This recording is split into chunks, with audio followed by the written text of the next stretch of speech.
नमस्कार, आप देख रहे हैं आंचलिक खबरें। मैं नेहा द्विवेदी आपके साथ। इस वक्त की AQI की बात करें तो दिल्ली में जो जहरीली हवाएं हैं वो उसका कहर थमने का नाम नहीं ले रहा है। लोग सांस के मरीज बनते जा रहे हैं। खासतौर पे जो अस्थमा के मरीज हैं वो भी सांस लेने में उनको भी काफी परेशानी का सामना करना पड़ रहा है। अब देखिए, दिल्ली में जो अभी AQI लेवल है वो 600 तक बताया जा रहा है। हालांकि जो अभी ऑफिशियल आंकड़े हैं 535 के पार बताए जा रहे हैं। ऐसे में देखिए, PM2.5 और PM10, ये जो स्मॉल पार्टिकल्स होती हैं हवाओं में, ये भी बढ़ रही हैं।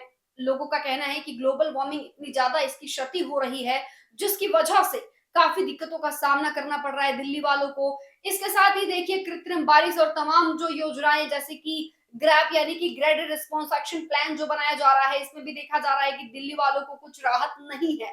ये जो ग्रैप 3 स्टेज लागू किया गया है, जिसमें ग्रैप 4 स्टेज भी लागू किया गया है इसी में।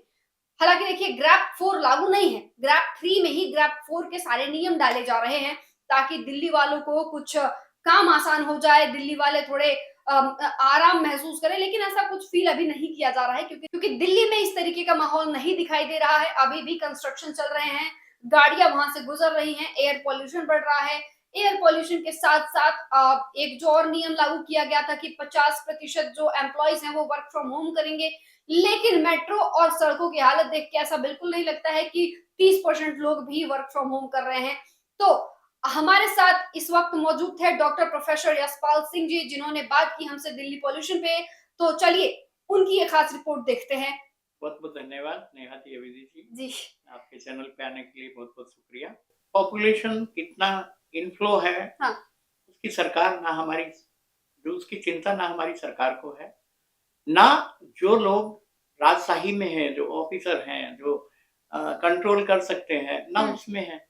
मुझे तो नहीं लगता कोई भी देखिए, ये दिल्ली जो है सिर्फ दिल्ली की ही कैपिटल नहीं है, ये तो भाई पूरे हमारे भारतवर्ष की राजधानी भी है। अब यहाँ पे इस तरह का आलम हो तो बहुत बुरा लगता है। और मुझे तो दुख इस बात का होता है कि कोई सरकारें इस पे ना तो कुछ बोलती हैं और ना ही कुछ करती हैं।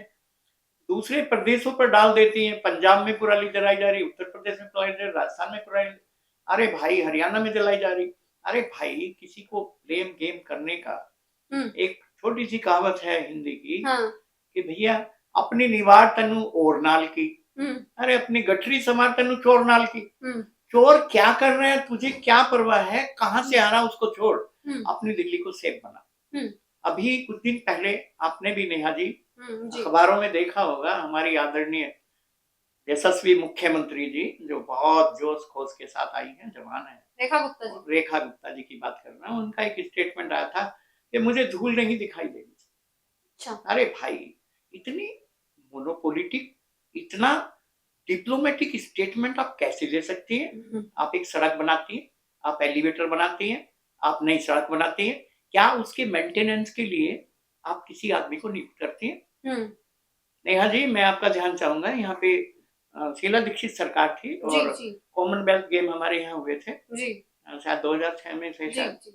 तो उस टाइम पे हर जगह चौराहे पर डेंटिंग पेंटिंग की गई, बस के शेल्टर बनाए गए, टॉयलेट बनाए। अब क्योंकि मैं नजफगढ़ एरिया में रहता, मैंने देखा है टॉयलेट बनाए।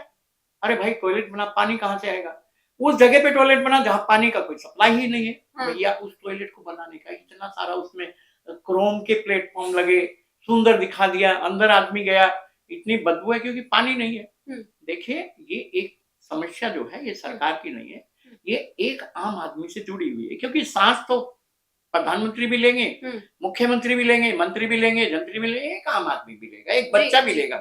चलिए, हम तो कहते हैं हमने अपने हिस्से की ऑक्सीजन ले ली, बहुत सारे पेड़ थे, अब तो नहीं है। लेकिन भाई जो नवजात शिशु हो यार, वो आपसे पूछेगा ना एक दिन पेड़ क्यों खा गए, लोगों को दिखाना पड़ेगा।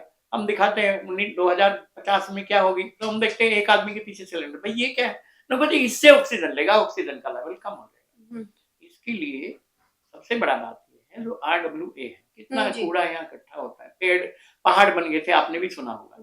पॉल्यूशन का कोई एक कारण नहीं, कितनी सारी फैक्ट्री हैं, जहरीला पानी वाटर का भी होता है। और मैं तो नेहा जी, मेरी आंखें देखो, मैं चश्मा यूज नहीं करता, मैं अभी 64 का हो जाऊंगा, लेकिन अब आजकल जो ये मैं देख रहा हूँ 2-3 महीने से आंखों में पानी आना कंटिन्यूस बंद ही नहीं होता। अभी मैं गाड़ी में आ रहा था तो ड्राइवर बोल रहा था, देखिए सर कितना पोल्यूशन हो गया। हर आदमी फिक्र है। जी बिल्कुल। एक रोशन साहब ने एक गजल कही है नेहा जी, जी। कि समझ की रोशनी इंसान से छीन ली किसने, हम्म। समझ तो है मगर रास्ता नजर नहीं है। नहीं आता। कोई तो अब उठेगा, हम्म। कोई तो बिल्ली के गले में घंटी बांधे कि भैया ये समस्या है, वोट चाहिए तो पोल्यूशन फ्री दिल्ली चाहिए। जी। क्या ऐसा हुआ? इंदौर एक शहर मध्य प्रदेश में, कहा, बड़ा स्वच्छ शहर है भैया, कुछ सीख लो।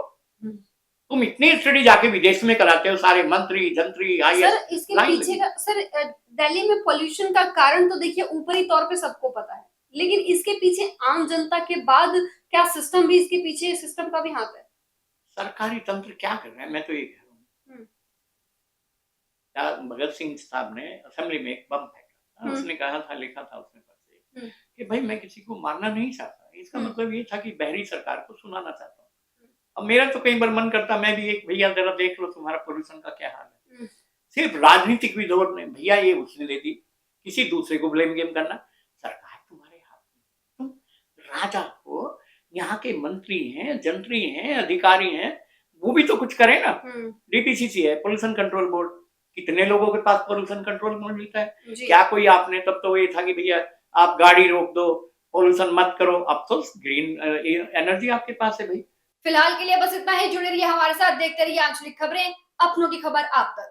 अगर आपको वीडियो अच्छी लगी हो तो लाइक करें, शेयर करें, सब्सक्राइब करें और चैनल के बेल आइकन को दबाना बिल्कुल भी मत भूलिएगा, क्योंकि हम आपके साथ लाते हैं हर बड़ी खबर का अपडेट। शुक्रिया।